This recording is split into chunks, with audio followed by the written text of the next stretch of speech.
তায়েফের জমিনে আমার মায়ার নবীর পথে কাটা বিছায় রাখতো একজন মহিলা।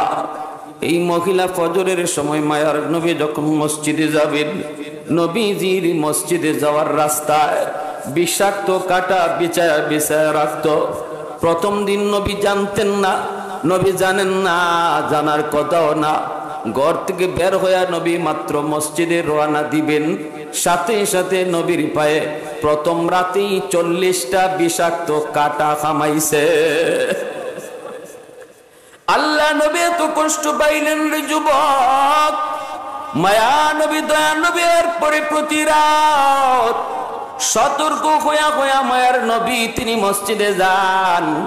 কাটা সরায় সরায় নবী মসজিদে যান। একদিন মায়ার নবী দেখেন রাস্তায় কাটা নাই। জিজ্ঞেস করলেন, আজ রাস্তায় কাটা নাই কেন? মানুষেরা কয়, যেই মহিলা কাটা বিছাইতো এ অসুস্থ বিছানায়। রহমতের নবী আমার আপনার নবী, মায়ার নবী দরদি নবী কয়, আমাকে তার বাড়িতে নিয়ে যাও, আমি আমার বুড়ি মারে দেখতে যাব। এ যুবক, এ মুসলমান, একটু চিন্তা করো তোমার নবীর আখলাকের কথা। আজ আমরা আপন ভাই বিছানায় পড়াও তবু দেখতে যাই না, রক্তের মানুষ বিছানায় পড়া তার দেখতে যাই না। অথচ আমার আপনার নবী দুশ্মন অসুস্থ হলেও তারে দেখতে যাইতেন। নবী জীবনের মসজিদ নববী, আল্লাহ নবী রহমতের নবী বলেন, তোমাদের ভিতরে আজকে কে আছে যে রোজা রাখছে? তোমাদের ভিতরে কে আছে যে আজকে রোজা রাখছে? ক্বালা আবু বকর আনা। আবু বকর সিদ্দিক বলেন, আমি রোজা রাখছি। সিদ্দিক আকবর বলেন, আমি। মায়ার নবী দয়ার নবী বলেন, তোমাদের ভিতরে এমন কে আছে যে আজ একজন মিসকিন রে খানা খাওয়াইছে? সিদ্দিক আকবর বলেন, আমি। নবী বলেন, তোমাদের ভিতরে এমন কে আছে যে আজ একজন অসুস্থ মানুষকে দেখে আসছে? সিদ্দিক আকবর বলেন, আমি। নবী বলেন, খোদার কসম, একদিনে যে এই আমলগুলি করলো আল্লাহ পাক তার জন্য জান্নাত ওয়াজিব করে দিয়েছে। তাহলে অসুস্থ মানুষকে দেখতে যাওয়া নবীর বহুত বড় সুন্নত, ঠিক কিনা জোরে বলে? অসুস্থ মানুষকে দেখতে যাওয়া আমার নবীর বহুত বড় সুন্নত। এই রবিউল আউয়াল মাসে আমার নবীর আগমনের মাস, বিদায়ের মাস, এই মাসে আমার নবীর জীবনী থেকে আমরা শুনলাম, অসুস্থ গ্রামের কেউ যদি খবর পায়, শত ব্যস্ততার ভিতর তার এক নজর দেখতে যাব, মাথার পাশে বৈশা কপালে হাতটা রাইখা যদি বলি, বাইরে শরীরটা কেমন লাগতেছে, এতটুকু যদি আমি তারে করি, আমার মায়ার নবী বলেন, তুমি আমি নবীর বহুত বড় সুন্নত আদায় করেছো। এই মাসে আমাদের প্রতিজ্ঞা করা উচিত, আল্লাহ আগামী দিনগুলো আমি তোমার নবীর মতো চলার চেষ্টা করব। কারা কারা রাজি হাত উঠে আল্লাহকে দেখা। এইবার দিলটা একটু নরম করে কথাগুলি শোনো। এত বড় নবী, এত বড় নবী আমরা পাইলাম, যেই নবী সকল নবীদের নবী। শুধু নবী সকল নবীদের নবী তা নন, এমনকি এই নবীর উম্মত সকল উম্মতের মধ্যে শ্রেষ্ঠ। আল্লাহর নবী বলে, আনা আফজালুল আম্বিয়া ওয়া উম্মতি আফজালুল উমাম। আমি নবী হলাম সকল নবীদের ভিতরে শ্রেষ্ঠ নবী, আর আমার উম্মত হলো সকল উম্মতের ভিতরে শ্রেষ্ঠ উম্মত। কোন নবী জান্নাতে যেতে পারবে না রে আল্লাহর গোলাম, যতক্ষণ পর্যন্ত আমার আপনার নবী আগে জান্নাতে না যাবেন। ঠিক তেমনি ভাবে কোন উম্মত আগে জান্নাতে যেতে পারবে না যতক্ষণ পর্যন্ত উম্মতে মুহাম্মদী আগে জান্নাতে না যাবে। ভাইরা বন্ধুরা, আল্লাহ পাক কই, বন্ধু তোমাকে শুধু শ্রেষ্ঠত্ব দিয়েছি তা নয়, সর্বদিক দিয়ে আমার আপনার নবী ছিলেন শ্রেষ্ঠ। আখলাক এত সুন্দর, এত সুন্দর ব্যবহার আমার আপনার নবীর ব্যবহার। আল্লাহ পাক রব্বুল আলামিন সমস্ত নবীকেই তিনি অত্যন্ত চরিত্রবান বানায়া পাঠাইছেন। কোন নবীর চরিত্রের ভিতরে কোন ধরনের স্পট ছিল না, আখলাকের ভিতরে কোনো খারাপই ছিল না। সকল নবীর আখলাক বড় সুন্দর ছিল, কিন্তু কোন নবীর চরিত্রের সার্টিফিকেট দিতে আল্লাহ পাক কোথাও কসম খায়া তিনি সার্টিফিকেট দেন নাই। আমার আপনার নবীর উত্তম চরিত্রের সার্টিফিকেট আল্লাহ পাক কসম খাইয়া তিনি কোরআনে দিয়েছে। ওয়া ইন্নাকা লাআলা খুলুকিন আযীম। ও বন্ধু, খোদার কসম, আমি আল্লাহ কসম করে বলি, শুরুতে নুন ওয়াল কালামি ওয়া মা ইয়াসতুরুন কই আল্লাহ পাক একে একে কসম খাইলেন। কসম খেয়ে যে কথাটা আল্লাহ বলতেছেন জানুনি, আমি তোমাকে উত্তম চরিত্রের অধিকারী বানাইছি। বেদিন বেঈমান কাফিরগুলি তোমাকে পাগল কয়, তোমারে আবু জাহল পাগল কয়, আবু লাহাব পাগল কয়, কিন্তু আমি আল্লাহ বলি তুমি পাগল নও। তুমি হলে নিয়ামতওয়ালা আদর্শবান একজন নবী। সুবহানাল্লাহ। ভাইরা বন্ধুরা, উত্তম চরিত্রে তিনটা স্তর। একটা স্তর হলো খুলুকে হাসান, দ্বিতীয় স্তর হলো খুলুকে কারীম, তৃতীয় স্তর হলো খুলুকে আযীম। খুলুকে হাসান উত্তম, খুলুকে কারীম এর চেয়ে উত্তম, কিন্তু খুলুকে আযীম হলো সর্বোত্তম, সুপারলেটিভ ডিগ্রি। এই এত সুন্দর ইংরেজি গ্রামার যারা জানেন তারা ভালো করে জানেন, ভালো করে তারা বুঝবেন সুপারলেটিভ ডিগ্রি কাকে বলে। তুলনার দিক দিয়ে যার কোনো তুলনা নাই, একে সুপারলেটিভ ডিগ্রি বলা হয়।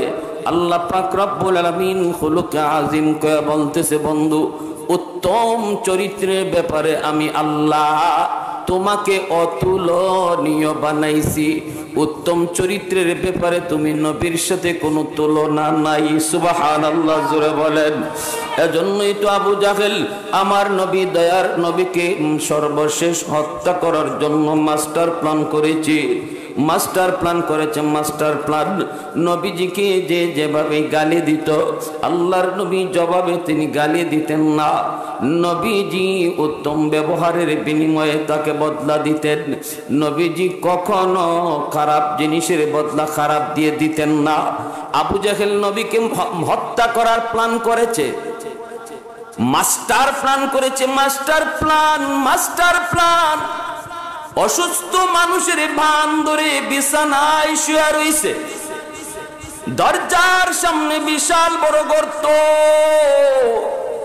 এই গর্তের উপরে চাটাই বিছাইয়া, চাটাইয়ের উপরে একটা চাদর বিছাইয়া এমন ভাবে আবু জাহেল ফাঁদ বানায় রাখছি।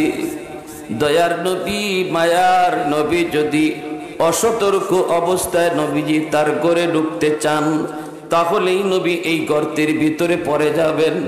আর আবু জাহেলের নিয়ত হলো নবীজি গর্তে পড়লেই নবীকে উপর দিকে বন্ধু বান্ধব নিয়ে কবর যেভাবে আমরা দেই, এইভাবে মায়ার নবীকে কবর দিয়ে ফেলবে। নাউজুবিল্লাহ।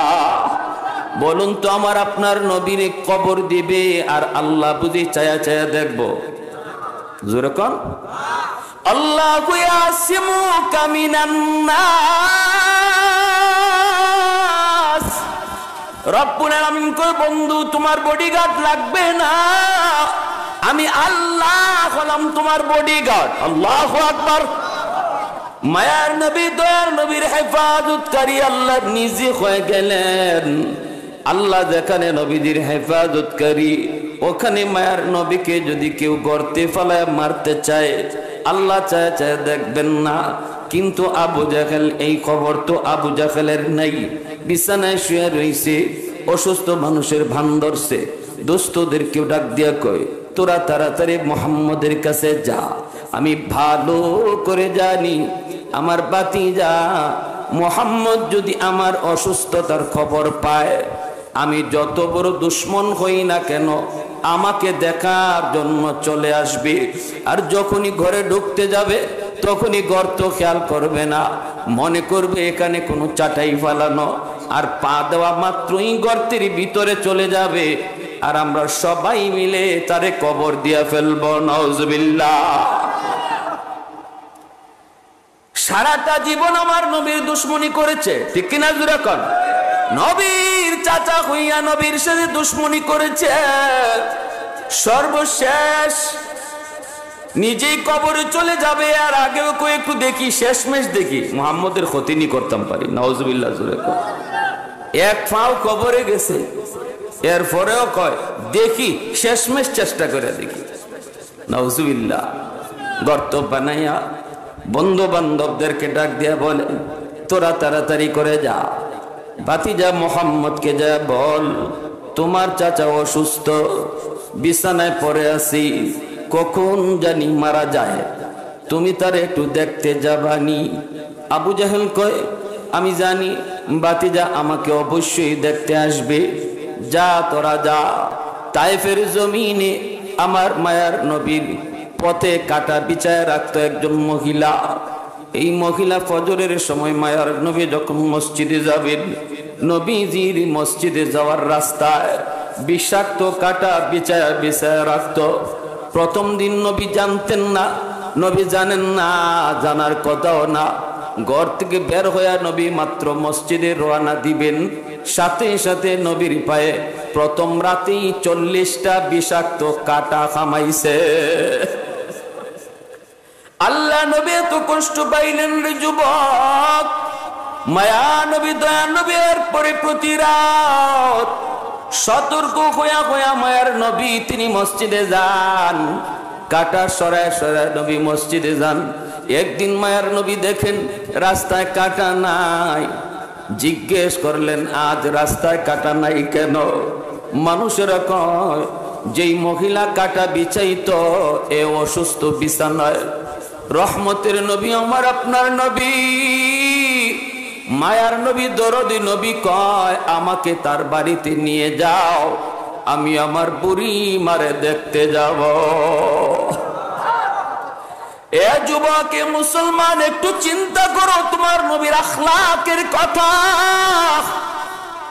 আজ আমরা আপন ভাই বিছানায় পড়াও তবু দেখতে যাই না, রক্তের মানুষ বিছানায় পড়া তার দেখতে যাই না, অথচ আমার আপনার নবী দুশ্মন অসুস্থ হলেও তারে দেখতে যাইতেন। নবী জীবনের মসজিদ নববী, আল্লাহ নবী রহমতের নবী বলেন তোমাদের ভিতরে আজকে কে আছে যে রোজা রাখছে? তোমাদের ভিতরে কে আছে যে আজকে রোজা রাখছে? ক্বালা আবু বকর আনা। আবু বকর সিদ্দিক বলেন আমি রোজা রাখছি। সিদ্দিক আকবর বলেন আমি। মায়ার নবী দয়ার নবী বলেন তোমাদের ভিতরে এমন কে আছে যে আজ একজন মিসকিন রে খানা খাওয়াইছে? সিদ্দিক আকবর বলেন আমি। নবী বলেন তোমাদের ভিতরে এমন কে আছে যে আজ একজন অসুস্থ মানুষকে দেখে আসছে?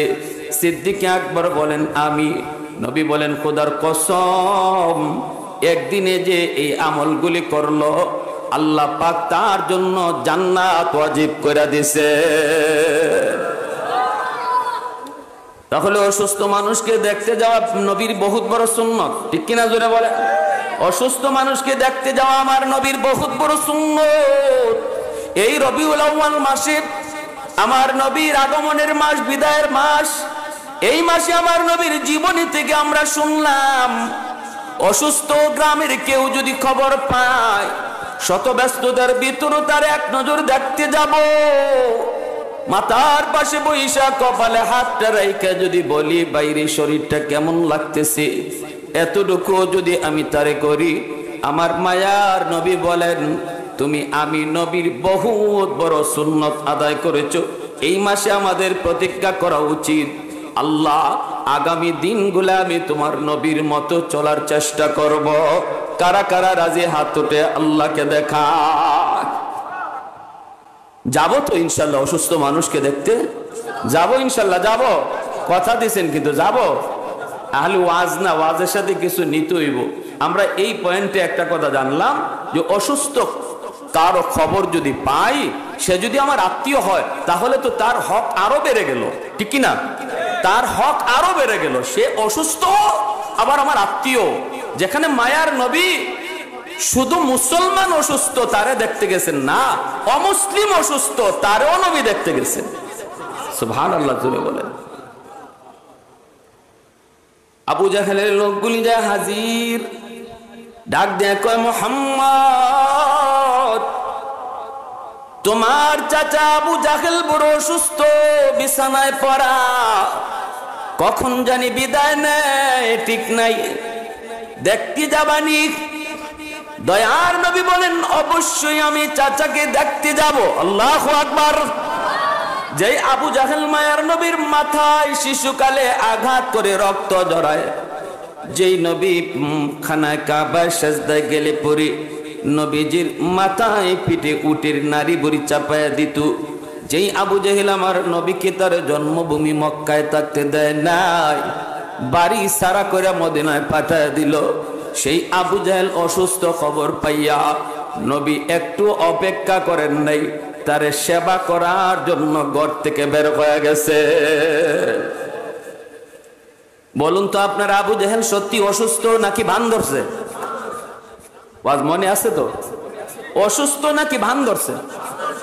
কেন? আল্লাহ নবীর কবর দিতে চায়। নাউজুবিল্লাহ জুরে। নিজে গর্ত বানায় রাখলো, এই গর্তে মায়ার নবীর ফালাইয়া আবু জাহেল মায়ার নবীকে কবর দিয়ে ফেলতে চায়। আল্লাহর নবী এই খবর তো মোটেও জানেন না, জানার কথাও না, কারণ নবী আলিমুল গায়েব, নবী গায়েব না, জানেন না, বিদায় নবী জানতেনও না। আল্লাহ যা জানায় নবী তা জানেন, ঠিক কিনা? ঘর থেকে মায়ার নবী বের হয়ে গেলেন, সামনের দিকে নবী আগাইতেছেন, অল্প কিছু দূর গেলে পরে নবী গর্তে পড়ে যাবেন। ঘটনা তো আল্লাহ ভালো করে জানে। আবু জাহেল অসুস্থ নয়, বিছানায় বান ধরছে, মায়ার নবীকে গর্তে ফেলায় আবু জাহেল মারতে চায়। এই খবর আল্লাহ জানেন না জানেন না। সাথে সাথে আল্লাহ পাক জিব্রাইল আমিনকে পাঠিয়ে দিলেন, জিব্রিল তাড়াতাড়ি করে আমার বন্ধুর কানে কানে যায় বলো, আমি আল্লাহর ওয়ার্ডার, আর যেন একটা কদম সামনে না দে, যায় বলো আবু জাহেল অসুস্থ নয়, বান ধরছে, নবীকে মারার জন্য গর্ত বানাইছে দরজার সামনে। যাও জিব্রিল, তাড়াতাড়ি করে যাও যাও, কারণ আমি আল্লাহ আমার বন্ধুর জিম্মাদার। আল্লাহু আকবার। প্রশংসা করব কার? আর একটু জোরে মালিকের নাম জোরে বলেন কার? আলহামদুলিমান কাদ্দারা খাইরাও ওয়া খাবালা,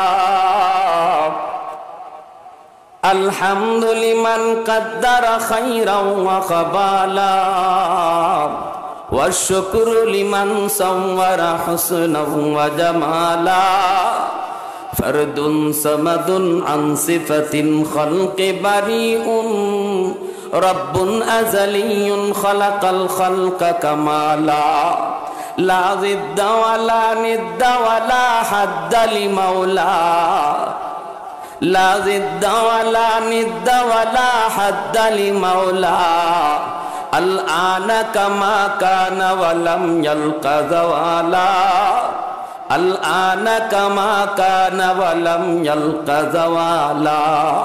মোহাব্বতের সাথে সবাই বলি আল্লাহু আকবার।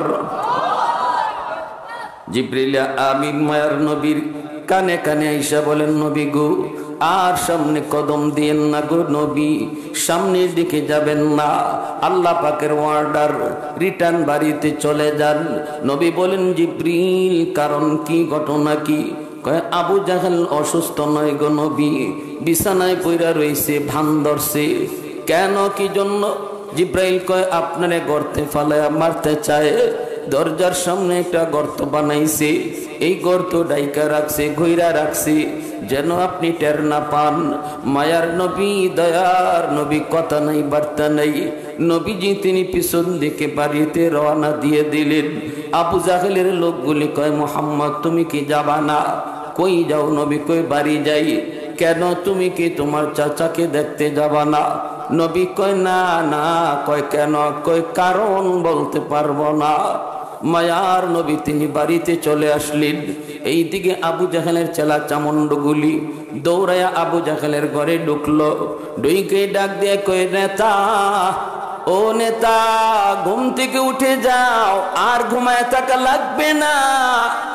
তোমার ভাতিজা মুহাম্মদ আসে নাই। আবু জাহেল কই, কস কি? বলে হ, একসাথে বের হয়েছি, কিন্তু কে যেন তারে কি কইল, কোনো মানুষজন দেখলাম না, কিন্তু আবার রিটার্ন চলে গেল। আর দুই একটা কদম দিলেই করতে পড়ে যেত। এই কথা বলতে আবু জাহেল লাফ দিয়ে বিছানা থেকে উঠছি। ওইটাই কয়, কই রে আমার ভাতিজা? এই কইয়া দৌড় দিছে ঘর থেকে। এখন নিজের খবর নাই, গর্ত যে বানায় রাখছিল নিজের ফাঁদেই নিজে যায়া পড়ছে।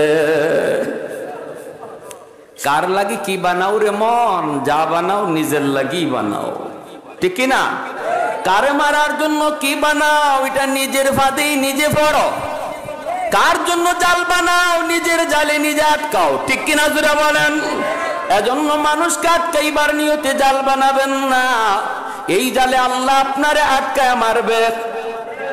আবু জাহেল নিজেই এই জালের মধ্যে আবদ্ধ হয়ে গর্তে পড়ে গেল। যেই মাত্র আবু জাহেল গর্তের ভিতরে পড়লো, এমনি আল্লাহ পাক রব্বুল আলামিন কয়, এরে গর্ত, তোর ভিতরে কে পড়ছে? গর্ত কই, মালিক তোমার দুশ্মন, তোমার নবীর দুশ্মন। আল্লাহ কই, তুই যদি চিনে থাকস তাহলে আরো বেশি গভীর হয়ে যা, এরে একবারে অন্ধকারে লইয়া যা। আল্লাহর কথা গর্ত শুনবনি না শুনতো না? জোরে বলেন, শুনেনি না শোনে না? সমস্ত মাখলুক আল্লাহ পাকের এক একটা সৈনিক রে যুবক। কার বিরুদ্ধে তুমি লড়তেছো? আসমান আল্লাহর সৈনিক, জমিন আল্লাহর সৈনিক, বাতাস আল্লাহর সৈনিক, পানি আল্লাহর সৈনিক, ঠিক কিনা? আল্লাহ চাইলে মুহূর্তের ভিতরে পানি দিয়া কোন জনপদ ধ্বংস করে দিতে পারে। আল্লাহ চাইলে মুহূর্তের ভিতরে বাতাস দিয়াও ধ্বংস করতে পারে, ঠিক কিনা? আল্লাহ চাইলে মুহূর্তের ভিতরে জমিনে দাবায় দিতে পারে। আজও জমিনে দাবতেছে কারুন, ঠিক কিনা? সেদিন থেকে কারুনের জমিনে দাবা শুরু হলো। কিয়ামতের আগ পর্যন্ত জমিন শুধু কারুন রে গিলবই, খালি গিলবই, গিলার শেষ হইতো না। সুবহানাল্লাহ। তোমারে আমারে ধরার জন্য আল্লাহ ফেরেশতা পাঠানো লাগবে না। আল্লাহ ফেরেশতা পাঠাইয়া তোমার গাওরামি ঠিক করা লাগবে না। বাহাদুরি আল্লাহ তোমার ঠ্যাং ভাঙ্গার জন্য ফেরেশতা পাঠানো লাগবে না। আল্লাহ যদি চায় যেই জমিনের উপর দিয়ে তুমি বাহাদুরি করে হাঁটো, ওই জমিনে যদি ইশারা দেয় মুহূর্তে ঠিক হইয়া যাইবা। আল্লাহু আকবার। আবু জাহেল গর্তের নিচে চলে গেল। আবু জাহেল কই, কি রে আমি নিচে যাই কে? একটু পরে ডাক দেয়া কই, আমারে তাড়াতাড়ি তুল। বন্ধু বান্ধব গুলি, আবু জাহেলের চেলা চামুন্ডু গুলি তারা হাত বাড়ায়, কিন্তু আবু জাহেলের লাগাল পায় না। রশি ফেলায় তবু কিন্তু লাগাল পায় না, মুই ফেলায় লাগাল পায় না। আবু জাহেল গর্তের ভিতর থেকে কয়, এ আমি তো এত গভীর গর্ত বানাই নাই রে, আমি এত গভীরে কেমনে আইলাম? আমার বুঝ হয়ে গেছে গন্ডগোল কোন জায়গায়, আমি কোথায় হাত দিয়েছি এখন আমি বুঝে গেছি। যেই খোদা মুহাম্মদকে জানাইছে এই গর্তের খবর, এই খোদাই আমারে গর্তের ভিতরে হারাইছে, ঠিক কিনা? ঠিক কিনা? যিনি মুহাম্মদকে জানাইছে ইনি আমারে ফালাইছে। এখন তোরা আমারে তুলতে পারবি না। আমাকে যদি এই গর্তের ভিতর থেকে তুলতে হয়, তাড়াতাড়ি আমার ভাতিজা মুহাম্মদ রে লইয়া আয়। ভাতিজা মুহাম্মদ যদি হাত না বাড়ায় তাহলে কিন্তু আমাকে তোলা সম্ভব হবে না। এইবার লোকগুলি চলে গেল। আমার মায়ার নবী দরবারে আবারও যায় হাজির। ডাক দিয়ে কই, মুহাম্মদ তোমার চাচা আবু জাহেল গর্তের ভিতরে পড়ে গেছে, আমরা রশি ফালাই তবুও লাগাল পাই না, কোনোভাবেই তারে তোলা সম্ভব হয় না। এখন তারে তোলার জন্য তোমার সহযোগিতা লাগবে। তুমি একটু যাবানি যাবানি। আমার নবী ভালো করে জানেন এই গর্তটা, এই ফাঁকটা, এই জালটা বানাইছিল আমার নবীর জন্য। এখন নিজের জালে নিজে ফরছে, নবী ভালো করে জানেন। এরপরও নবী যাবেন কি যাবেন না? বিন্দু পরিমাণ মায়ার নবী চিন্তা করেন নাই আমি আপনি হইলে যাইতাম নি? আওয়াজ আসতে জোরে কোন। আমি আপনি যদি জানতাম যে আমারে মারার লাগি জাল বানাইছিল, এই জালও নিজে আটকিছে, তারে উদ্ধার করার জন্য কেউ যেতাম না। আরো বলতাম গর্তে গেছে তো ভালোই হইছে, উপর থেকে মাটি দিয়া কবর দিয়া ফেলো। অর্ধেক কাম আগায় গেছে, ওর মতো মানুষ দুনিয়া থাকার প্রয়োজন নাই, ওর তাড়াতাড়ি কবরে যাওয়া দরকার। আমরা হলে এমনটাই বলতাম, এমনটাই বলতাম। আর এটা কোনো অন্যায় আচরণ হইতো না। আমার সাথে খারাপ আচরণ করছে, আমিও খারাপ আচরণ করব, শরীয়তে এটা জায়েজ আছে, তবে সমান সমান হওয়া লাগবে, এক জাররাও বেশি না। এটাকে খুলুকে হাসান বলে। আর যদি আমি বলি না না আমি মাফ করে দিলাম, ক্ষমতা ছিল বদলা নেওয়া, এরপরও আমি নিব না, আমি মাফ করে দিলাম, এর নাম হলো খুলুকে কারীম, এটাও উত্তম চরিত্র। কিন্তু না, এর চেয়ে আরো ভালো একটা চরিত্র আছে, যেই চরিত্রের নাম খুলুকে আযীম। আমি শুধু তার মাফ করে দিলাম তা না, বরং তার উপকার করার জন্য চেষ্টা করলাম। ওই ব্যবহারের, ওই চরিত্রের নাম হলো খুলুকে আযীম, যেই চরিত্র আল্লাহ তার হাবিবকে দান করেছেন। জোরে কোন সুবহানাল্লাহ। এজন্য আবু জাহেলের এত বড় ক্ষতি হয়ে গেল, এত বড় বিপদে পড়ে গেল, নবীজি তারে মাফ করে দিলেন, আগেই মাফ করে দিয়েছেন। এরপরে নবীজি তার উপকার করার জন্য চেষ্টা করতেছেন। নবী বলেন চলো আমাকে নিয়ে চলো, আমি আমার চাচা আবু জাহেলকে গর্ত থেকে তুলতে আমি নবী সাহায্য করব। জোরে কোন সুবহানাল্লাহ। এত বড় নবী, এত বড় দরদি নবী পাইছরে যুবক। আজকে তোমার দিকে তাকালে নবীর উম্মত হিসেবে চেনা যায় না। যৌবন কালটা তুমি পার করো নিজের মন খাহেশ মতো। যৌবনে তোমাকে মসজিদে পাওয়া যায় না, যৌবনে তোমাকে অন্যায় কাজে দেখা যায়। এ যুবক জানোনি, জানোনি তোমার মতো যুবকের কারণে আল্লাহ পাক আসমান টিকায় রাখছে। যেই যুবক যৌবনটারে কন্ট্রোল করে, যৌবনে মসজিদে যায়, যৌবনে বাপ মার সেবা করে, যৌবনে আলেম ওলামার তাজিম করে, যৌবনে ওয়াজ মাহফিলে সময় দেয়, যৌবনে সে অন্যায় থেকে নিজেরে বাঁচায়, যৌবনকালে সে আল্লাহর কুদরতি কদমে সেজদা দেয়, যৌবনে মাথায় টুপি রাইখা হাঁটে, যৌবনে মায়ার নবীর সুন্নত মুখে দাঁড়িয়ে রাইখা হাঁটে। আল্লাহ বলেন লাউলা মাশাইখু রুকা ওয়াশবাবু খুশা।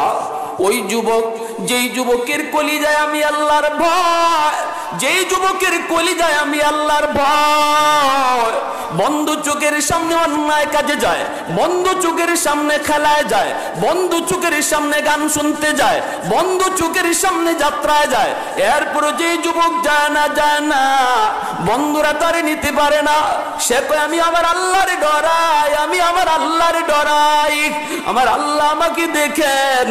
চোখের সামনে গতকাল বন্ধু কবরে চলে গেল, চোখের সামনে সমবয়সের কত মানুষ কবরে চলে গেল। এই কথা বইলে যেই যুবক নিজের কন্ট্রোল করে, মসজিদে তারে পাওয়া যায়। আল্লাহ বলে ওই যুবকের দিকে তাকাইয়া আমি আল্লাহ এই জমিন টিকায় রাখছি। বলুন সুবহানাল্লাহ। ভাইরা আমার, আল্লাহ নবী রহমতের নবী চলে আসলেন মায়ার নবী আবু জাহেলকে সাহায্য করার জন্য। নবীজি যেই মাত্র কবরের পাশে আসলেন, আইসা নবীজি দেখেন গভীর তো গভীর, আবু জাহেলকে ঠিক মতো দেখাই যায় না। নবীজি আইসে ডাক দিলেন উপর থেকে, চাচা খবর কি? ও চাচা খবর কি? আবু জাহেল গর্তের ভিতর থেকে কয়, খবর তো সব দেখতাছুই। চাচা এখন কি করা লাগবে? আবু জাহেল কয়, বাতিজা বিশ্বাস কর, আমি আমি তোমাকে মারার জন্য এত গভীর গর্ত বানাই নাই। এখন নিজে পইরা আমি বুঝতেছি আমি কই আইলাম, কই আইলাম, কই আইলাম। ও বাতিজা, আমার হাত দিয়ে লাগাল পায় না, রশি দিয়ে লাগাল পায় না। আমার বুঝ হয়ে গেছে গন্ডগোল কোন জায়গায় আমি করছি রে বাতিজা। তুমি হাত না বাড়ানো পর্যন্ত আমাকে তোলা সম্ভব না। একটু দয়া করে তুমি তোমার হাতটা একটু বাড়াও, নতুবা আমার এখান থেকে উদ্ধার হওয়া সম্ভব না। আল্লাহর নবী, রহমতের নবী, মায়ার নবী বলেন, চাচা গো, এতদূর যখন বুঝলেন বাকিটা বুঝেন না কেন? আমি যে আল্লাহর নবী এই কথাটা বুঝতে তোমার অসুবিধা কি? আবু জাহেল গর্তের ভিতর থেকে কয়, আগে তুমি আমাকে উপরে উঠাও, এরপরে আমি কালেমা পড়ব। গর্তে পড়ছে কেডা? গর্তে পড়ছে, জালে আটকাইছে কেডা? আবু জাহেল। সাহায্য চায় কার? মায়ার নবীর। সাহায্য চায় কার? মুহাম্মদ, তুমি যদি হাত না বাড়াও আমাকে গর্ত থেকে তোলা সম্ভব হবে না রে, কারণ আমি বুঝে গেছি আমি তো এত বড় গর্ত বানাই নাই। এখন তো বুঝলাম আমি কই পড়লাম, দয়া করে তুমি তোমার হাতটা একটু উঠাইবানি। নবী তখন বলেন, চাচা গো, এতদূর যখন আপনি বুঝলেন আমি স্যার আপনার উদ্ধার হওয়ার কোনো উপায় নেই, তাহলে আমি যে আল্লাহর নবী এই কথাটা বুঝতে অসুবিধা কি? ঠিক না? আবু জাহেল কয়, আমার আগে তুলো, এরপরে সব হইব। নবী কয়, এরম কথা জীবনে বহু কইছো? জীবনে? হাতের মাঠে পাথরের কণা লইয়া মুঠ বাইন্দা কই, মুহাম্মদ কইলা হোসেন আমার হাতের ভিতরে কি? যদি বলতে পারো হাতের ভিতরে কি, তাহলে আমি কালেমা পড়ে মুসলমান হয়ে যাব। নবী বলেন, চাচা এটা কথা নি, এটা ওয়াদা নি। কই ওয়াদা? আল্লাহর নবী কয়, তাহলে আমি বলবো না, তোমার হাতের কণাই বলে দিবে আমি কেডা। এই কথা বলতেই দেখা যায় আবু জাহেলের হাতের মুঠের ভিতরে যে পাথরের কণা ছিল, আল্লাহর হুকুমে জবান খুলে গেল। সাথে সাথে পাথরের কণাগুলি কয়, আশহাদু আল্লাহ ইলাহা ইল্লাল্লাহু ওয়া আশহাদু আন্না মুহাম্মাদান আবদুহু ওয়া রাসূলুহু। পাথরের কণাগুলি চালায় দিল, আবু জাহেল রে, তুই আমার মায়ার নবীর চিনলি না, কিন্তু আমি পাথরের টুকরা হয়ে মায়ার নবীর চিনে ফেললাম। আবু জাহেল হাত থেকে দোবলা ফালায় দিছে উড়াইয়া, আমার সাথে থাইকা আমার কথা কইলি না, তুই মুহাম্মদের কথা কস। নবী কই, চাচা গো, এখন কালেমা পড়ে লাও।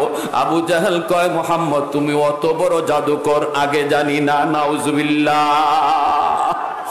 কয়, এত বড় জাদুকর তুমি আগে জানি না? আল্লাহ নবী কই, চাচা এরকম একটা দুইটা নয়, আকাশের পূর্ণিমার চাঁদ পর্যন্ত আমি আঙ্গুলের ইশারায় দুটুকরা করেছি। আল্লাহু আকবার। এরপরেও তোমাদের কপালে হেদায়েত নাই, এরপরেও কপালে হেদায়েত নাই। না না, এই কথা আমি বিশ্বাস করি না। তুমি কও কালেমা তুমি পড়বানি। আবু জাহেল কই, বাতিজারে পিছনের সব কথা বুইলা যা, আমি এখন মরবার পথে, এখন আর মিছা কথা কইতাম না, তুই আমারে কোন রকম উপরে তুল। নবী কই, ঠিক আছে, ওয়াদা ঠিক রাখো। মায়ার নবী যেই মাত্র হাতটা বাড়া দিলেন, এই হাত হলো নবীর রহমতের হাত। রহমতের হাত আমার নবী যেখানে লাগাইছেন এখানেই বরকত চলে এসেছে। সুবহানাল্লাহ, জোরে কোন। হালিমা সাদিয়া আমার নবী মায়ার নবীকে কুলে তুলে নিলেন। কোন মহিলাই মায়ার নবীকে নেয় না, নেয় না, কারণ নবী এতিম। এতিম বাচ্চা নিলে পরে টাকা মিলবে না। যেই মহিলাগুলি আমার নবীকে এতিম জানার পর নিল না, বলুন তো এরা ভাগ্যবান না দুর্ভাগা? এরা দুর্ভাগা, এদের নাম কেউ জানে না, কেউ জানে না, কেউ জানার কথাও না। কিন্তু আমার নবীকে এতিম জানার পরেও যেই মহিলা কুলে তুইলা নিছেন, এই মহিলা কত ভাগ্যবতী। আজকে মক্কার মানুষ শুধু নয়, বাংলাদেশের একটা ছোট্ট বালককেও যদি জিজ্ঞেস করা হয়, বলো তো আমার মায়ের নবীর দুধমার নাম, সাথে সাথে বলবে হালিমা সাদিয়া। নবীজিকে কুলে উঠাইলেন, আল্লাহ নবী কুলে উঠাইলেন, নবীকে নিয়ে বাড়িতে রওনা দিবেন। আল্লাহ কই, আরে হালিমার ঘর, এতদিন পর্যন্ত তুই ছিলে হালিমার ঘর, এখন হয়ে গেলে আমার বন্ধুর ঘর। সুবহানাল্লাহ। অতএব আগের মতো এই ঘরে আর অভাব থাকবে না, এই ঘরে অভাব থাকার কথাও না, কারণ আমার রহমতের নবী এই ঘরে আসতেছে, তার হাত লাগবে, তার বডি লাগবে, ঘরটা বরকতের ঘর হয়ে গেল। মায়ার নবী দয়ার নবীকে নিয়ে হালিমা সাদিয়া যে উটের পিঠে বসলেন, উটটা ছিল বড় দুর্বল, উটটা হাঁটতে পারতো না, গায়ে শক্তি তার নাই, আসার পথে আসতেই পারলো না, পিছনে পড়ে গেল। এই উটের পিঠে যখন আল্লাহর নবীকে নিয়ে তিনি বসলেন, হালিমা সাদিয়ার স্বামী উটের আগে বৈশা উঠরে কয়, উঠ চল বাড়ি যাব, পায়া গেছি এখন চল। উঠে যতই পিঠায় উঠ নড়ে না, চড়ে না, উঠ তো নড়ে না, যতই মারে উঠ নড়ে না। খাসাইসুল কুবরা নামক কিতাবের ভিতরে লিখেন, সাথে সাথে উঠে কয়, মালিক অল্প সময়ের জন্য আমি উটের জবান খুলে দাও। আমার দুনিয়ার মালিক আমারে মারতেছি, আমারে পিটাইতেছে, এরপরও আমি হাঁটি না, উঠি না, নড়ি না, চড়ি না, কেন আমি চলি না? একটু মালিককে বুঝাইতে চাই, আল্লাহ তুমি একটু জবান দিবানি, তুমি তো মানুষকে জবান দিয়েছো, আমাকে জবান দাও নাই, হায়ওয়ান বানাইছো। আমার আপত্তি নাই, কিন্তু চাইলে তুমি জবান দিতে পারো। আল্লাহ পাক মুহূর্তের জন্য উটের জবান আল্লাহ খুলে দিলেন। যেরকম সুবহানাল্লাহ। উট আওয়াজ দেয়া কয়, গো মালিক যতই তুমি পিঠাও আমি উট হাঁটবো না, যাব না, কারণ তুমি কারে কুলে নিয়ে বসছো তুমি চিনো না, আমি চিনে ফেলেছি। তোমার বিবি যে শিশু বাচ্চাটারে কুলে নিয়ে বসলো, ইনি রহমতের নবী, সরওয়ারে দু জাহান, যেই নবীর উসিলায় আল্লাহ কায়নাত বানাইলো, ওই নবী যদি তোমার পিছনে বয় আর তুমি যদি সামনে বও, নবীর সাথে বিয়াদবি হয়।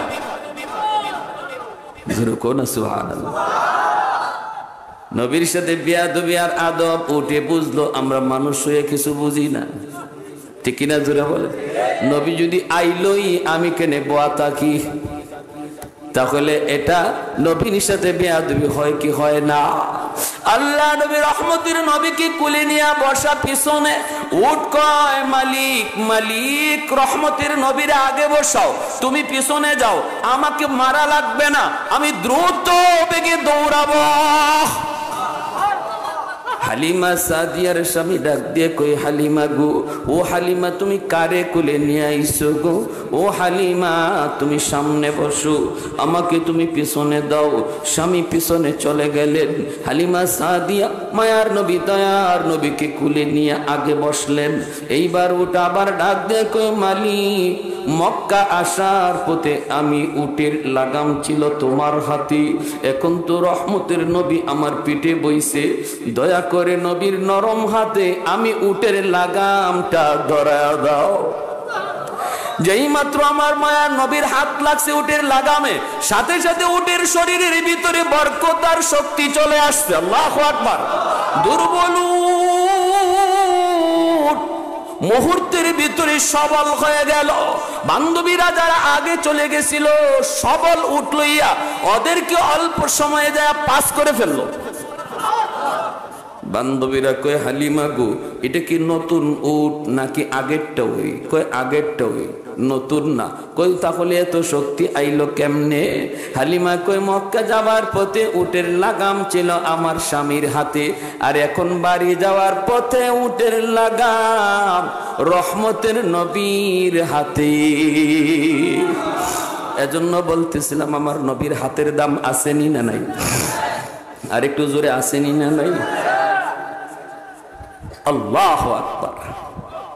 যেই মাত্র নবীজি হাতটা এইভাবে গর্তের দিকে বাড়াইছেন, আল্লাহ কয়ে, এ গর্ত, এখন আমার রহমতের নবী তার রহমতি হাত বাড়াইয়া দিছে, আবু জাহেলরে উপরে উঠাইয়া দে। সুবহানাল্লাহ, আল্লাহু আকবার। অসুবিধা হইতেছে আপনাদের? তাবুক যুদ্ধ থেকে আরেকটা ঘটনা ফাঁকিতে বলে ফেলি, এরপরে বলবো আবু জাহেলের সাথে কি হয়েছে। তাবুক যুদ্ধ থেকে নবীজি আসতেছে, সাহাবায়ে কেরাম নবীর সাথে এই অবস্থায় আসরের নামাজ পড়ে নবী বলতেছেন, আলী আমি একটু বিশ্রাম নিব, তোমার উরাতটা দেও, উরাতটা আমারে দেও, আমি তোমার উরাতে মাথা রেখে একটু ঘুমাবো। আলী রাদিয়াল্লাহু তাআলা আনহু তিনি বসে গেলেন, উরাতটা নবীজির নরম করে দিলেন, নবীজি নরম উরুতে নবী ঘুমায় গেলেন। এইদিকে নবী জানতেন না আলী যে আসরের নামাজ পড়েন নাই। আলী রাদিয়াল্লাহু তাআলা আনহুর আসরের নামাজটা বাকি ছিল। এই অবস্থায় নবীকে তিনি উরুতে ঘুম পাড়ায় দিলেন। হযরত আলী মনে মনে ভাবতেছেন নবী হয়তো একটু পরেই সজাগ হয়ে যাবেন, তারপরে আমি আসরের নামাজটা পড়ে নিব। কিন্তু আমার আপনার নবীর চোখ লেগে গেল, ঘুম ধরলো, নবীজি ক্লান্ত পরিশ্রান্ত ঘুম ধরলো। এতে করে দেখা যায় সূর্য ডুবে গেল, আসরের ওয়াক্ত চলে যায়। আল্লাহর নবীর ঘুম ভাঙলে পরে নবী ডাক দেয়া কয়, আলী তুমি কি আসরের নামাজ পড়ো নাই? আলী কয়, নবী গো পড়ি নাই। এইবার নবী কয়, আমারে ডাক দিলা না কেন? আলী কয়, নবী গো আপনারে ডাক দিলে আপনার ঘুম ভাঙবে, আপনার কষ্ট হবে, এজন্য ডাক দেই নাই। আল্লাহ নবীর সাথে সাথে দুইখানা রহমতি হাত আসমানের মালিকের কাছে উঠায় দিলেন, আর কান্দেন আর বলেন, মালিক আমার আলী রাজ করে আজকে আসরের নামাজ কাজা হয়ে গেছে, তোমার সূর্য ডুবে গেছে। নিজের জন্য না, আমি নবীর কারণে। আল্লাহ আমি হাত উঠাইলাম, সূর্য আবার আকাশে উঠায় দাও, এই সূর্য আবার আকাশে উঠাও। আল্লাহ সূর্য তোমার কথা শুনেনি? আল্লাহ কয় শুনে। কয় তোমার কোথায় উঠে তোমার কোথায় ডুবে নি? কয় হ্যাঁ আমার কোথায় উঠে আমার কোথায় ডুবে। যদি হয় মালিক তাহলে সূর্য উঠাও, আমার আলী আসরের নামাজ অক্তমত আদায় করবে। আল্লাহু আকবার। মায়ার নবী হাত উপরে থাকতে থাকতে আল্লাহ সূর্য আবার আকাশে উঠা দিছেন। আর একটু জোরে কোন সুবহানাল্লাহ। ऐ खत्म रसूल फख्र उमम शाह मदीना, दिखला दे मुझे मंजर गुलजार मदीना, दिखला दे मुझे मंजर गुलजार मदीना। सुल्तान का सुल्तान है सुल्तान मदीना, सरकार का सरकार है सरकार मदीना। ठीक ना, ठीक ना? আমার সাথে বলেন, সুলতান কা সুলতান হে সুলতান মদিনা, সরকার কা সরকার হে সরকার মদিনা, গুলজার কা গুলজার হে গুলজার মদিনা। अल्लाह ने मक्का ही में ये काबा बनाया, अल्लाह ने मक्का ही में ये काबा बनाया, इस काबा का काबा तेरी मरकद को बनाया, इस काबा का काबा तेरी मरकद को बनाया। ऐसा लम्हा जी चले जा राह मदीना, सरकार का सरकार है सरकार मदीना, सुल्तान का सुल्तान है सुल्तान मदीना, गुलजार का गुलजार है गुलजार मदीना। उल्फत में तेरी वही सीने दंदान को तोड़ा, बू बकर उमर नक्श कदम तेरा न छोड़ा। ऐसा लम्हा जी चले जा राह मदीना, सुल्तान का सुल्तान है सुल्तान मदीना, सरकार का सरकार है सरकार मदीना। मोहब्बतेर साथे अल्लाहु আকবার, আর জোরে আল্লাহু আকবার। বৃষ্টির ভিতরে আমরা আল্লাহ নবীর কথা শুনতে কারা কারা রাজি? হাত উঠে আল্লাহকে দেখান। আল্লাহ তুমি কবুল করো, জোরে বলি আমিন। ও ভাইরা বন্ধুরা আমার, মায়ার নবী রহমতের নবী দয়ার নবী হাত বাড়ায় দিলেন। ওই রহমতি হাত যখন আল্লাহর নবী বাড়ায় দিলেন, আল্লাহ কই আরে জমিন, আরে গর্ত, আবু জাহেলকে উপরে উঠা। লিফটের মতো আবু জাহেলরে উপরে উঠাইতে লাগলো। আল্লাহর নবীর হাত মুবারক ধরে ফেললো, নবীজি টান দিয়া আবু জাহেলকে উপরে উঠায় নিলেন। এরপরে নবী বলেন, চাচা আমার কাম তো আমি করছি, এবার তোমার কামটা তুমি করো। কইলাও তুমি কলিমা লা ইলাহা ইল্লাল্লাহু মুহাম্মাদুর রাসূলুল্লাহ। আবু জাহেল মুস্কি হাসে আর কয়, ভাতিজা রে তুমি যে অত বড় জাদুকর আগে জানি না। নাউজুবিল্লাহ। হেদায়েতের মালিক কে? ইন্নাকা লা তাহদি মান আহবাবতা ওয়ালাকিন্নাল্লাহা ইয়াহদি মান ইয়াশা। মহব্বত করলেই নবী গো তুমি হেদায়েত দিতে পারবা না। হেদায়েতের মালিক আমি আল্লাহ। তোমার কাম হলো ওয়াজ নসিহত করা। তুমি ওয়াজ নসিহত করবা, কোরআনের কথা শুনাইবা, হাদিসের কথা শুনাইবা। কে মানবো আর কে মানবো না এটা তোমার কাম না, এটা আমার সাথে তার ফয়সালা হবে, ঠিক কি না? উলামায়ে কেরামের কাম হলো ওয়াজ নসিহত করা। লাস্তা আলাইহিম বিমুসাইতির। নবীও দারোগা ছিলেন না, আমরাও দারোগা না। কাউরে পিটায়া নামাজি বানাইতে আল্লাহ নবীর দায়িত্ব দেয় নাই, ইমাম সাহেব আল্লাহ এই দায়িত্ব দেয় নাই। দায়িত্ব দিছে মিম্বর থেকে বসে বসে তুমি বেনামাজির কবরের আযাবের কথা শোনাও। এই কথা শুই না কে নামাজি হবে আর কে হবে না আমি আল্লাহ বুঝবো। তুমি যদি বেনামাজি তাইকে জান্নাতে যাইতে পারো আল্লাহরে বুঝ দিয়ে আমার অসুবিধা নাই, ঠিক না? ঘুষ খাইয়াও যদি তুমি জান্নাতে যাইতে পারো আমি মৌলবীর কোনো অসুবিধা নাই। সুদ খাইয়াও যদি তুমি জাহান্নাম থেকে বাঁচতে পারো আমি মৌলবীর কোনো অসুবিধা নাই। আমার কাম হলো সুদের বিরুদ্ধে বলা, আমার কাম হলো বলে দেওয়ার সুদখোরের আযাবের কথা। নবী বলেছে পেটের ভিতরে তার সুদখোরের শুধু সাপ আর সাপ থাকবো। বুতুনহুম কাল বুয়ুত ফিহাল হায়াত তুরা মিন খারিজি বুতুনিহিম। পেটগুলা হবে ঘরের মতো, ঘরের মতো পেট হবে, পেটের ভিতরে সাপ থাকবে। আমি নবী মেরাজের রজনীতে জাহান্নামে দেখেছি সুদখোরকে, পেটের ভিতরে সাপ কিলবিল করে, নাকের ছিদ্র দিয়া সাপ বাইর হয়, পায়খানার ছিদ্র দিয়া সাপ বাইর হয়, মুখ দিয়া সাপ বাইর হয়। আমি জিব্রাইলকে জিজ্ঞেস করলাম, ভাই জিব্রাইল মান হাউলাই? জিব্রাইলকে জিগাইলাম, জিব্রাইল ওরা কারা? এত নিকৃষ্ট অপমানজনক আযাব জাহান্নামের ভিতরে কারা রে ভাই জিব্রাইল? জিব্রাইল কয় হুম আকালাতুর রিবা, আকালাতুর রিবা। এরা আপনার উম্মতের ভিতরে ওই উম্মত যাদেরকে উলামায়ে কেরামে তো বোঝানোর পরও সুদের ব্যবসা করত। 10,000 দিয়ে 12,000 নিত, 20,000 দিয়ে 25,000 টাকা নিত, এইভাবে কিস্তি দিয়ে দিয়ে টাকা নিত। উলামায়ে কেরামে তো করে বুঝাইলো, এরপরও বুঝ মানলো না। এজন্য আল্লাহ পাক জাহান্নামে এদেরকে এমন কঠিন আযাবের ভিতরে আল্লাহ রাখছে। এই কথাগুলি আপনাদেরকে শোনায় দেওয়া আমাদের দায়িত্ব। এরপরও কে সুদ খাইবো আর কে সুদ ছাড়বো এটা বুঝবে আল্লাহ, ঠিক কিনা? ভাইয়ারা বন্ধুরা জন্য বলতেছি, মায়ার নবী দয়ার নবী বলেন, চাচা তোমার কপালে হেদায়েত বুঝি নাই। নবী বলার পরেও হেদায়েত পায় না। আমাদের সমাজেও কিছু দায়িত্বশীল আছে, কর্মকর্তা আছে, দেশ পরিচালনাকারী আছে।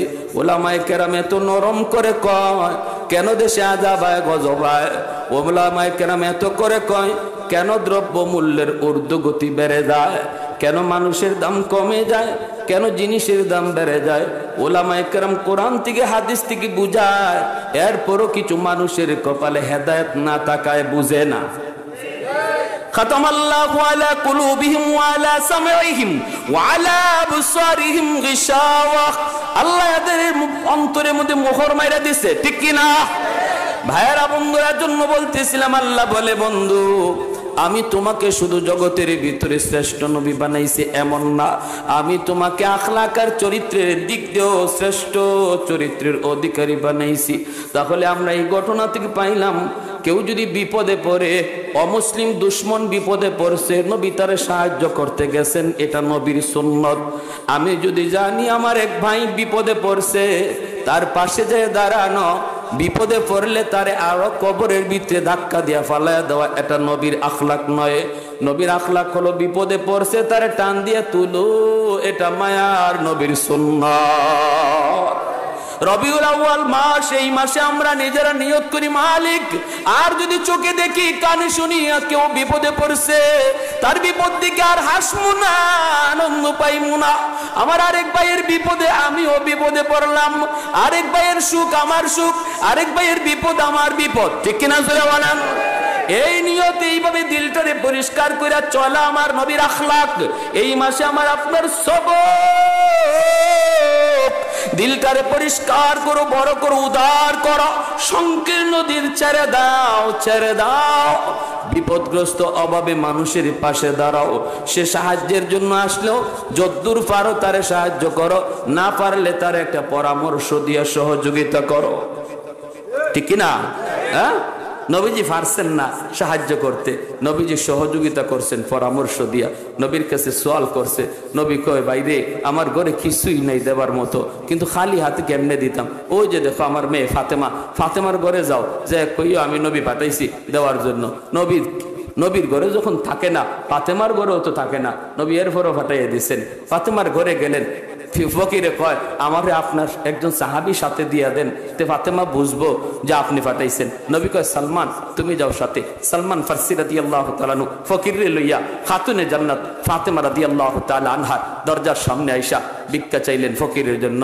ফাতেমা রাদিয়াল্লাহু তাআলা আনহা বুঝছেন আমার আব্বা পাঠাইছেন, কিন্তু কি দিব, দেওয়ার কিছুই নাই। আব্বার ঘরে যখন নাই, আমার ঘরেও কিছুই নাই। নেও একটা চাদর আছে, এই চাদরটা ওই যে ইহুদি দেখা যায়, ইহুদি অনেক সম্পদের মালিক, তার ঘরে আমার এই চাদরটা বন্ধক রাখো, রাখিয়া কিছু আইনা ফকির রে বিদায় কইরো। সুবহানাল্লাহ, জোরে কোন। আর আমরা হইলে বাপরে বাপ, এই অবস্থা যদি হইতো যে আমার নাই এরপরও চাইতেছে, কিতাব বুঝুন দমক কারে কয়? হ্যাঁ, আহা, অভাবী মানুষ সে কোন উদ্দেশ্যে কোন বিপদে পড়ে সাহায্য চাইছে এটা তো আমি জানি না। না পারলেও তার সাথে ভালো আচরণ করা, নরম ভাষায় জবাব দেওয়া, ভাই রে আমার হাতটা একবারে খালি, কিছু নাই, ভাই মাফ করো, দেখো অন্যদিকে, ভাই মাফ করো, এতটুকু নরম ভাষায় বলা। ও আম্মা সাইলা ফালা তানহার, আল্লাহকে বন্ধু কোন সাইলকে কখনো ধমক দিবা না, ধমক দিবা না, ধমক দিবা না। সোয়ালকারীকে সাহায্য করলে আল্লাহ কয় আমারই সাহায্য করলাম। সুবহানাল্লাহ, আমি আল্লাহ সাহায্য চাই না, কিন্তু আমার কিছু দুর্বল মানুষ তোমার কাছে সাহায্য চায়, এদেরকে সাহায্য করলে যেন তুমি আমি আল্লাহরই সাহায্য করছো। সুবহানাল্লাহ। আমার ভাইরা, খাতুনে জান্নাত ফাতেমা রাদিয়াল্লাহু তাআলা এই ঘটনাটা বইলেই শেষ দিচ্ছি।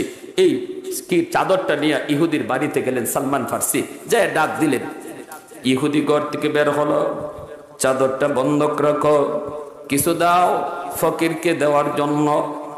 ইহুদি চাদরটা ভিতরে নিয়ে চাদরটা শুধু দেখতেছে আর চুমু খাইতেছে।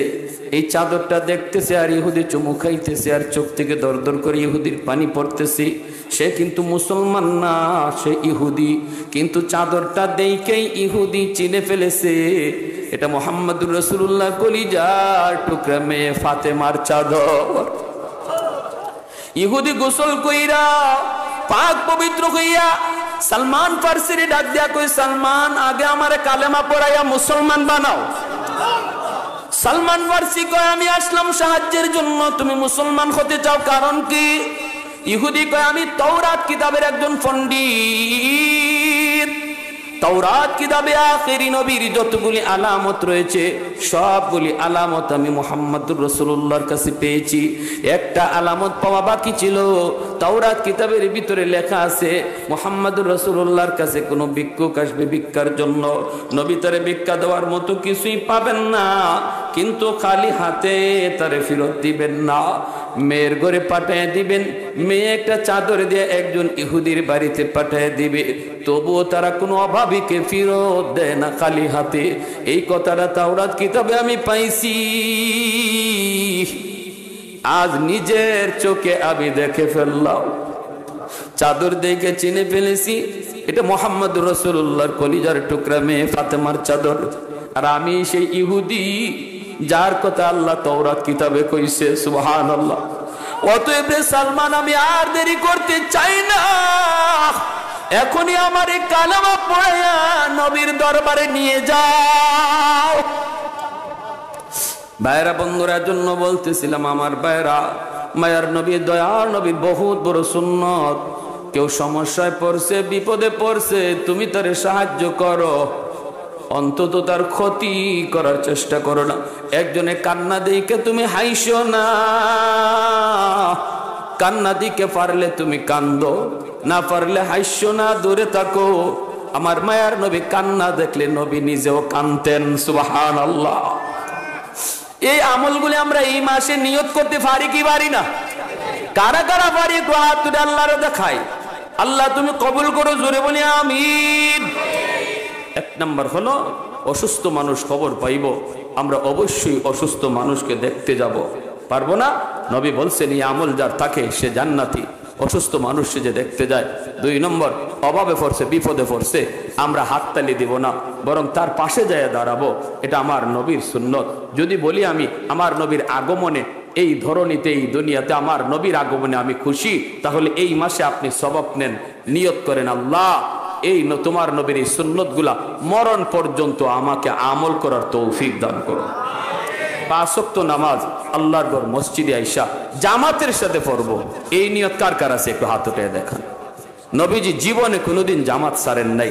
আল্লাহ নবী অসুস্থ হয়েছেন, তবুও সাহাবীর কাঁধে ভর দিয়া নবীজি মসজিদে আসছেন। আমরা মসজিদে যাব। আর যুবক ভাইদের কাছে হাত জোর করে বলি, যুবক তোমার অনেক দাম, আল্লাহ তোমাকে অনেক ভালোবাসে, আল্লাহ তোমাকে এত মায়া করে, তোমার একটা সেজদা আর বৃদ্ধ হাজারো মানুষের সেজদা, তোমার সেজদার দিকে আল্লাহ মায়ার নজরে তাকায় রয়েছে। সুবহানাল্লাহ।